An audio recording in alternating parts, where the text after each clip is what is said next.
Hey guys, I'm so happy that you're here taking time to listen to this video. Over the years, I have spoken about so many different aspects of spirituality and our personal development and our spiritual awareness. And throughout that, there's always been one or two topics that have stood out and ones that I love to teach because they have really made marked differences in people's lives. And this topic that I want to speak to you today about is one that has done that for me and I have used to help so many people, my students, my clients, my friends, and even my family. There's something that we need to become a little bit more aware of and to heal in our lives to bring us all the things that we hope for and desire. And that is called the inner child. Now, I'm sure many of you have heard it and don't know much about it. Some of you may know a lot about it. But I'm going to give you a basic idea of it today and tools that you can use to mend this so that you can have more of what you desire and hope for. So what is the inner child? To me, and what I've understood is that the inner child is that inner part of us that relates back to our formative years. And you have to think about that. A child is not really tainted. Their consciousness is open. They are like a complete open book. And they're willing to accept and look at things that we as adults may think we know better. So children's consciousness is wide open and they're very impressionable. And so those years when we are young are extremely, extremely deeply embedded in our subconscious brain because of all the experiences that we saw for the first time. Anytime that we saw something new, it was embedded in our brain. Every time we saw a situation or experienced an emotion, it created our first impression. And so those are extremely important. And so, of course, in life we grow and we experience many different things, but we always go back to our first impression. And that is instilled deeply within our subconscious brain. Now, as adults and as humans, we are in our conscious brain all day long. Our intellect, our reasoning, our analyzing, we're constantly in that conscious brain that has logic. But it is oftentimes and most importantly ruled by the subconscious brain. That's the CD that's burnt in the back of your brain that is constantly feeding you impressions, thoughts, and it will control the conscious brain. So even though you as an adult know better, if there was something that was burnt on your CD when you were a little baby or a little person that is offering you a conflict, then that part of your life, whatever you desire, will not show up. So you have to understand this. If children are viewing a relationship, let's say their parents, who are arguing and fighting and disagreeing, then oftentimes what's being burnt in that back of their brain, in their subconscious brain that is most impressionable, is that relationships mean fear. That relationships have sadness and anger and pain in it. Now, as you grow up, of course, with life experience, again, you understand that, no, that's not life. We can get past that. We can work through that. But that little part of you, that part of you called the inner child, still doesn't understand that. And it is within you, feeding you information every time a relationship should come about. Like, this could leave us with pain. This could lead us in a very uncomfortable place.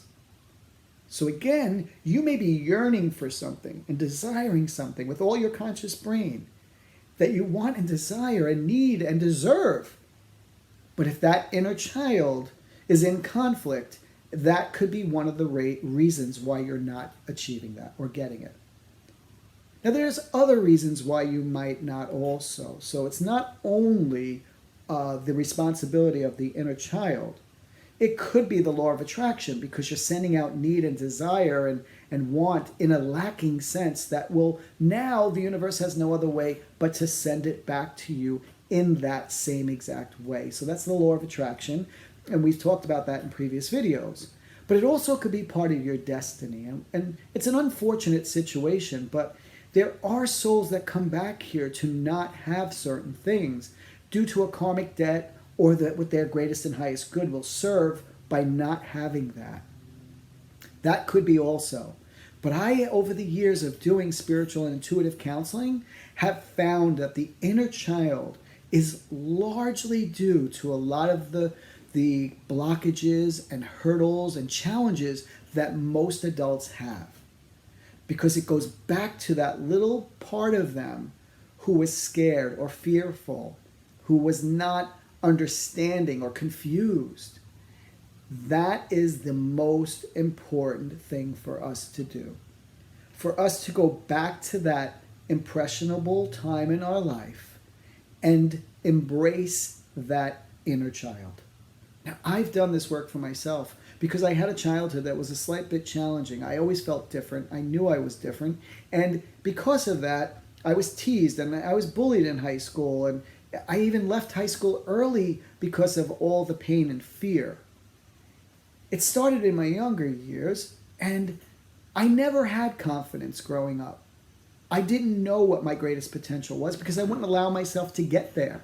Because I wanted to, and I desired to, but every time I had tried or I put an attempt in the back of my mind, that inner child was saying, but you're not good enough, you're different, you're not deserving. So as I begun to do this inner child work, I felt such a lifting, such a beautiful balance that happened within me.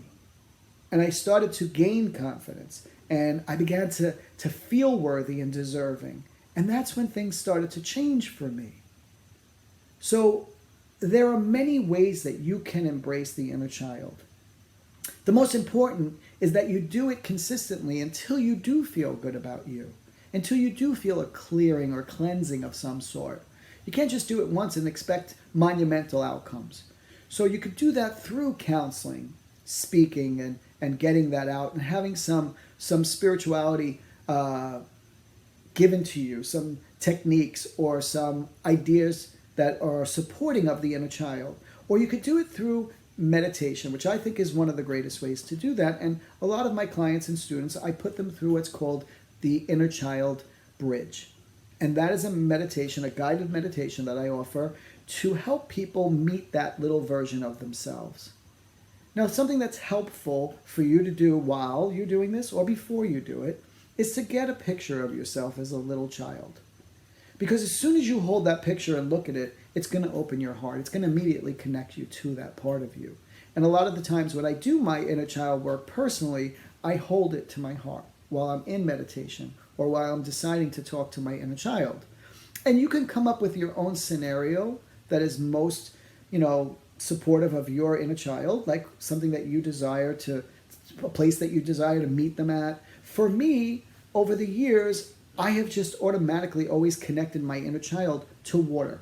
So I always see this dock, and I'm standing on the end of the dock in the water or out towards the water, and I see this little boy running towards me. And he's that little boy I was.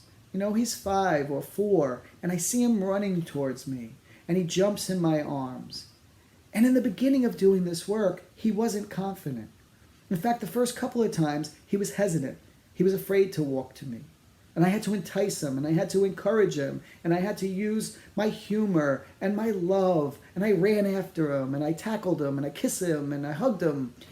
And now it's an exciting experience because I've kind of mended that part of me, and I believe that it's consistent work, and it will have probably forever be work for me.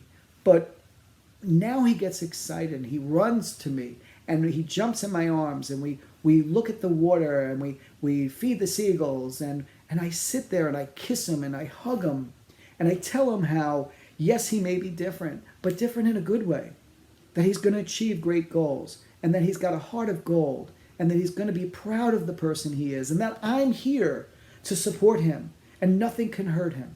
No one can hurt him. And that becomes such an inspiration within you. I promise you, it will get emotional. I've seen many of my clients and students become extremely emotional when we do this work because we don't realize that part of us lacked and is scared and is stuck. we had to move on as younger kids. We had to grow up.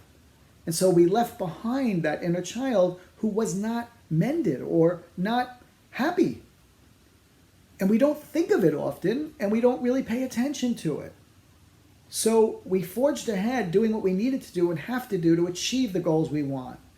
But we're wondering why we're not achieving some of them. And I can tell you from many different appointments and my own personal experience that it has to do with the inner child. So that part of you needs your love. It deserves your love. And I promise you there's a million benefits to it. So to make this a daily routine, a weekly routine is great. You just can't do it very infrequently and expect a tremendous outcome. So you need to make this a part of your routine. And it could be something daily if you want, just for 5 minutes to wake up in the morning and say, good morning, I love you. You're going to have a great day today. We're going to have some fun. Again, I say this, there's such an urgency and importance to this because so many people I've met over the years that I've done this work have come to me with frustration. Why can't I meet the right person? Why can't I get the job that I deserve? Why do I not have the money that I would love to have? And it goes back to almost every time to something they learned when they were a child. Something that was embedded into their subconscious brain, something that they visualized and saw often enough to create a bad habit. And when we go back there and fix that, inevitably, the thing that they were lacking comes to them. And yes, like I said, this isn't 100% foolproof because there are other reasons why it may not be there. But the inner child, the subconscious brain, is very much influencing you as a person and the outcomes of your life. It is the little voice inside of you that is allowing you to or not allowing you to have the things you desire. So please, take the time each day to check in with that inner child. Do it for a short amount of time and then do it, a little bit more infrequently, but do it consistently. That part of you needs to learn. And I promise you, by the way, when you look at the picture, it's going to open your heart. You're going to feel the feelings that child felt. And you will understand then how much attention it needs. Because we treat ourselves as adults differently than we would treat ourselves as a child. Think about that. Hold a picture of yourself as a child. Would you be mean to that child? Would you be hurtful? Would you do something that you knew was going to hurt that child? Most of us wouldn't. So it's extremely important for us to connect to that part of us because we become more nurturing of ourselves.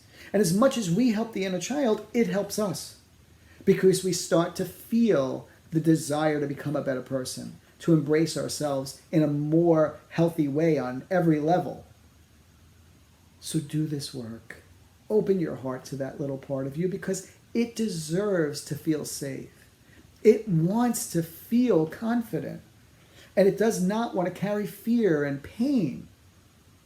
And when you do this, I promise you, like I said, you're going to get emotional. You're going to feel these emotions coming out of you. And you're going to feel extremely empowered by it. And that will change your life in tremendous ways. There's no harm in loving all of you. And there's no blame. You don't need to go into a whole conversation with your inner child about why certain things happened and what purpose it served. No, the idea here is to give this part of you, your inner child, stability, security, love, and inspiration. Think about that. Can we imagine a world where we raised our children with nothing but love? Where we embraced them with all positive experiences, where we taught them to take responsibility for themselves and love themselves unconditionally. And we led by examples. Could you imagine if that was the case, what this world would be like? Well, yes, it's extremely important for us to set examples for our children and the younger generation. But it's as important for us to go back and heal the part of us that never had it. So, if there's anything lacking in your life, things that you desire, things that you hope for that have not come about, please take a moment to sit down with that inner child. Offer it the most unconditional love that you can, the most compassion. Give it that sense of knowing that you're there as an adult to take care of it.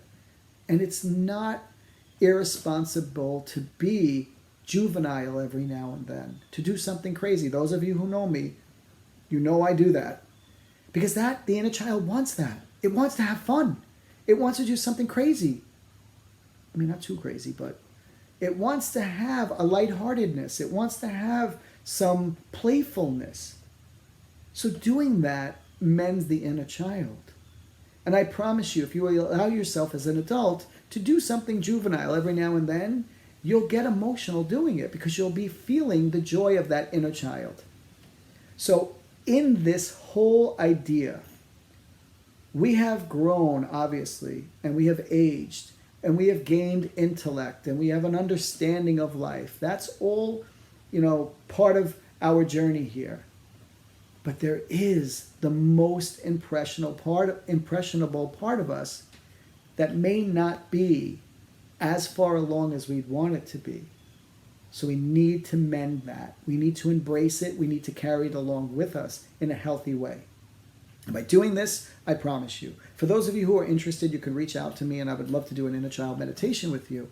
And I can help you with that. But there's also many things you could look online and Google inner child meditations. There's many of them. They're all beautiful. There's an inner child garden, and there's just many different guided meditations that will help you to meet that inner child. And as long as you do this, I said, as a ritual, as a way of life, it will mend this. And I promise you, you will feel greater than you ever did before. You'll feel more complete, and you'll have less apprehension, less fear, and you will feel more confident in you. So I'm praying that you guys will do this. Just try it. There's no harm in taking the time to love yourself. So do this as a ritual, as a gift for you. Because if you could actually meet that little boy or girl that you are, if it could appear before you, how would you treat it? Would you treat it with love and compassion and affection, and would you give it this sense of security? I'm pretty sure most of us would. So now you can do this intuitively, emotionally, and mentally with meditation. And do this visually within your brain if you can. I am telling you, it's life-altering. And I guarantee you that many of you will reach out telling me the feelings that you had through this. So there's books out there on it, and like I said, videos and other meditations, but please, just do something. If there's 1 or 2 or 3 or 5 or 10 areas of your life that are not coming forward in the ways that you would like, then take a moment to think of your childhood and the examples that were set around you. See if anything stands out to you that was a poor example or a negative example. And if that be the case, then you need to do inner child work. Because we need to convince that child that what they saw and what they experienced was not the exact thing it was meant for them. That they signed an agreement and they now believe and are still living that belief system. So we don't want conflict with the inner child and the adult. We want a balance. And we need a love between the two of them. And it takes the adult to fix the inner child. The soul, the spirit, to mend it with love and compassion. And I guarantee you, like I said, your life is going to alter and you will feel so much better. I've done it, believe me. And I still do it because now I enjoy doing it. Because that little boy deserves to feel good.